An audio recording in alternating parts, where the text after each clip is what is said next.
Today we're breaking down 5 cultural and structural reasons Scandinavia protects people from burnout and why the American system all but guarantees it. I'm Elle, a computer scientist by training, and I still do some research, but I'm also curious about how culture, systems, and power evolve. I've lived and worked in both the US and Europe, and what I found is this.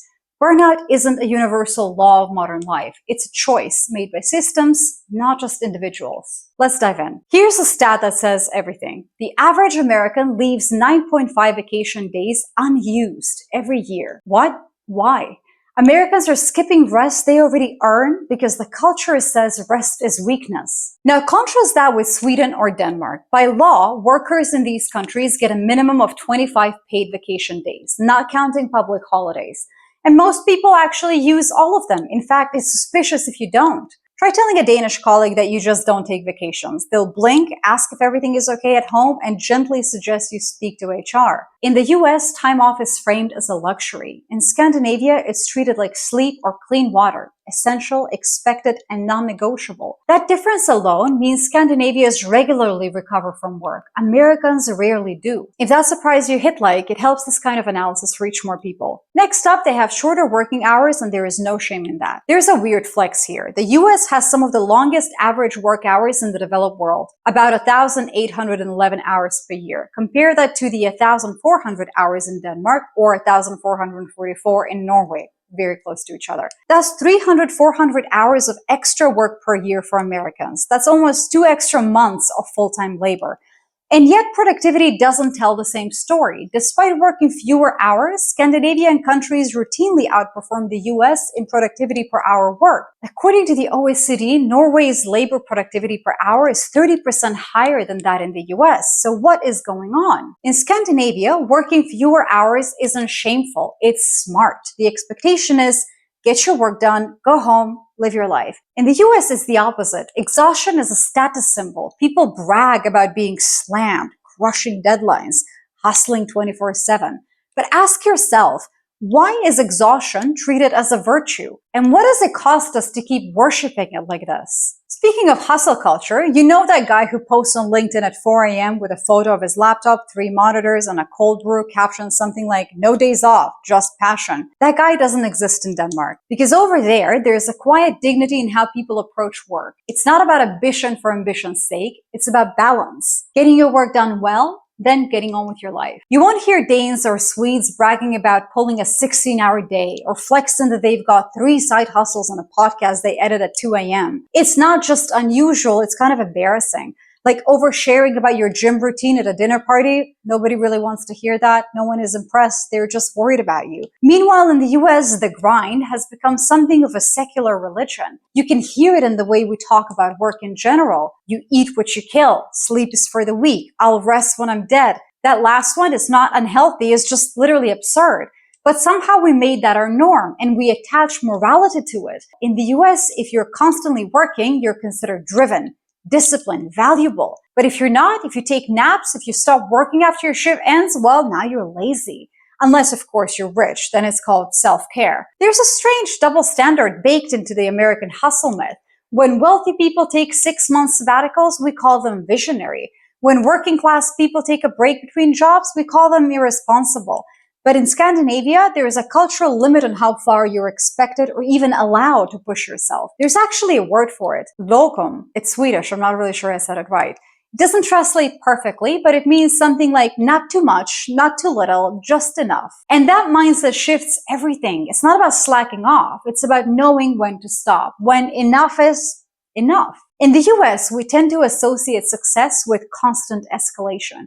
More money, more hours, more output, more everything. The ladder never ends. But in Scandinavia, the goal isn't infinite growth, it's sustainability.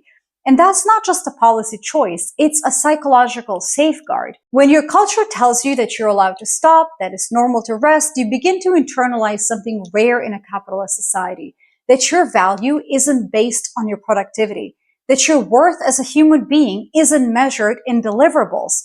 And for mental health, that changes everything. If this kind of systems level breakdown resonates with you, hit subscribe. We dig into stories like this every week. stuff that hides in plain sight but shapes how we all live. Now let's talk about safety nets for a second. In Scandinavia, quitting a job doesn't mean losing healthcare. It doesn't mean losing your apartment. It doesn't mean bankruptcy, because in Denmark, Sweden, and Norway, the safety net is real. There's universal healthcare, there is very strong unemployment benefits, there is subsidized childcare, there is tenant protections for people who rent. In the US, quitting your job means losing health insurance. Cobra costs alone can run $600 to $800 a month. So what happens? People stay in toxic, overwhelming, or even abusive jobs because they literally cannot afford to leave. They just have to sit there and take it. That chronic anxiety, that sense of being trapped, isn't just unpleasant, it is biologically exhausting. Long-term fear activates your body's stress response non-stop. It weakens your immune system, disrupts sleep, and leads directly to, you guessed it, burnout. But when your basic needs are decoupled from your employer, you gain something rare: the freedom to rest, the freedom to quit.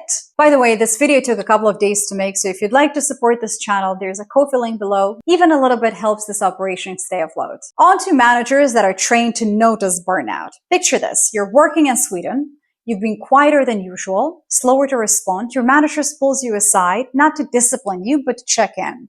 Not with a chirpy, hey, how's your mindset? But with real concern. Maybe they ask about your workload, your sleep, your stress levels. And if you're burning out, they are responsible legally.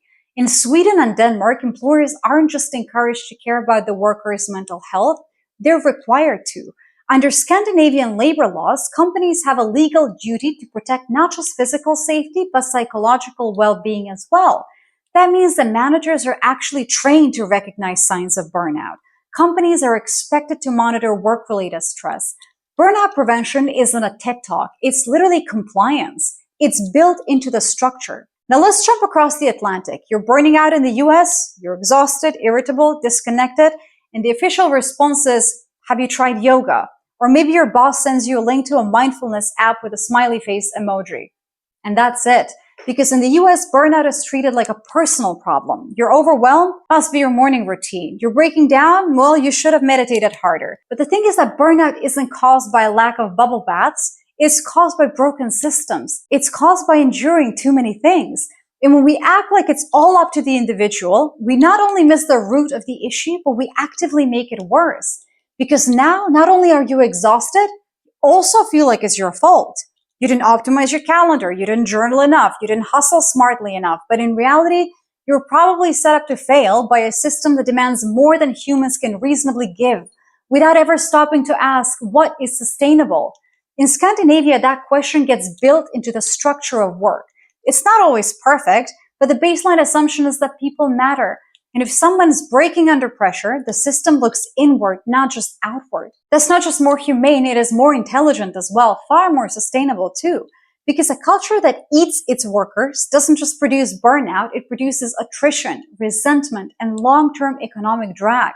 So the question isn't just how do we treat burnout, it's who do we hold responsible for preventing it? So let's be honest, burnout feels like something personal, like a flaw of some sort, like maybe you're just not strong enough, organized enough, resilient enough, good enough. But here's the truth, burnout isn't inevitable, it's a consequence of design.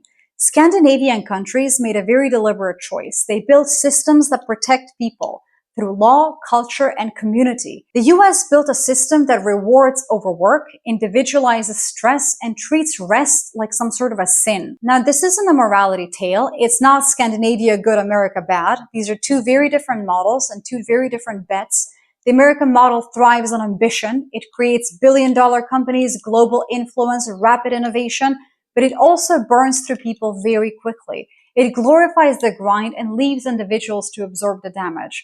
Whereas the Scandinavian model is slower, more measured, less obsessed with scale, but it gives people room to breathe, to take care of themselves and each other, to step off the treadmill without falling through the floor. So maybe it's not really all about how do I recover from the burnout that I'm feeling, but rather, why do I keep accepting the conditions that cause it in the first place? Some of us live in systems that are designed to exhaust us, and that kind of means that maybe we're just not the problem. I'm Mel, thank you for watching, and if this one hit home, send it to someone you care about, someone who might be burned out and still blaming themselves for it. We explore these kinds of systems every week, so if this resonates, subscribe. It only goes deeper from here.